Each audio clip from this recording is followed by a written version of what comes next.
11/11/2025 செவ்வாய்க்கிழமை இன்றைய சிம்ம ராசி பலன். சிம்ம ராசியில் பிறந்தவர்களுக்கு சர்வ காரியமும் ஜெயமாகும், சிக்கல்கள் தீர்வாகும், புதிய முயற்சிகள் கை கொடுக்கும், எண்ணங்கள் ஈடேறும், அனைத்து காரியத்திலும் வெற்றி பெற தெய்வீக அருளும் தெய்வ கலாட்சமும் இஷ்ட தெய்வத்தினுடைய பரிபூர்ண அருள்கலாசமும் நல்லோர்களை அனுசரித்து செல்வது நல்லோருடைய ஆதரவும் தொழில் அபிவிருத்திக்கு மேன்மை தரக்கூடிய நாளாக அமையக்கூடும்.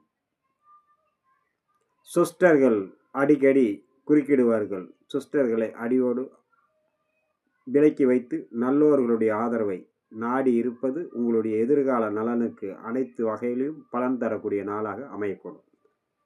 சிம்மத்தில் வரக்கூடிய மக நட்சத்திரம் சர்வ காரிய ஜெயம். பூரம் அனைத்து விதத்திலும் நன்மை கிடைக்கும். உத்திரம் உடல் உஷ்ணம், மனசோர்வு ஏற்படும், உடல் பராமரிப்பில் கவனம் தேவை. அடுத்ததாக காண இருப்பது கன்னிராசி பலன். கன்னிராசியில் பிறந்தவர்களுக்கு சங்கடங்கள் தீர்வாக, சிக்கல்கள் இருந்து விடுபட, உடல் சோர்வும் மனசோர்வும் இருக்கும், சற்று கவனம் தேவை உடல் பராமரிப்பில். உற்றார் உறவினர்கள் நண்பர்கள் அனைவர் இடத்திலும் பொறுமை நிதானம் கவனத்தோடு இருக்க வேண்டும். வீண் வாக்குவாதத்தை முற்றிலும் தவிர்ப்பது மிக மிக நன்று. கன்னிராசியில் வரக்கூடிய உத்திர நட்சத்திரம் உடல் உஷ்ணமும் உடல் மனசோர்வும் ஏற்படும், உடல் பராமரிப்பில் கவனம் தேவை. அஸ்த நட்சத்திரம் சர்வ காரிய ஜெயம், நினைத்தது நிறைவேறக்கூடிய நாள், மிக பிரகாசமான நாளாக இன்றைய நாள் அமையக்கூடும். சித்திரை அனைவர் இடத்திலும் பொறுமை நிதானம் கவனத்தோடு இருக்க வேண்டும். வீண் வாக்குவாதத்தில் முற்றிலும் தவிர்ப்பது மிக மிக நன்று.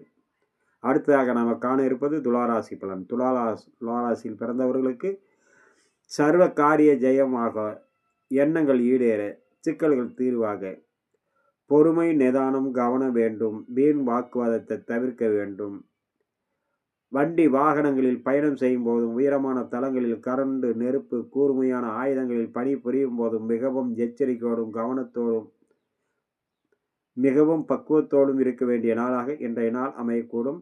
துளாராசி நண்பர்களுக்கு சிறு கவனக்குறைவாலும் வெவ்வேறு வகையான விபரீதங்கள் அல்லது சிக்கல்கள் உருவாக வாய்ப்பிருப்பதால் மிகவும் கவனத்தோடு இருப்பது மிக மிக நன்று. துளாராசியில் வரக்கூடிய சித்திரை நட்சத்திரம் அனைவர் இடத்திலும் பொறுமை நிதானம் கவனத்தோடு இருக்க வேண்டும். சுவாதி சர்வ காரிய ஜெயம், நினைத்தது நிறைவேறும், எண்ணங்கள் ஈடேறக்கூடிய நாள், மிகவும் பிரகாசமான நாள். விசாகம் அனைவர் இடத்திலும் பொறுமை நிதானம் வேண்டும். வேலை செய்யும் இடத்திலும் மிகவும் பாதுகாப்போடும் கவனத்தோடும் எச்சரிக்கையோடும் இருப்பது மிக மிக நன்று. அடுத்ததாக நாம் காண இருப்பது விருச்சிகம் தனுசு மகர ராசி பலன். நன்றி.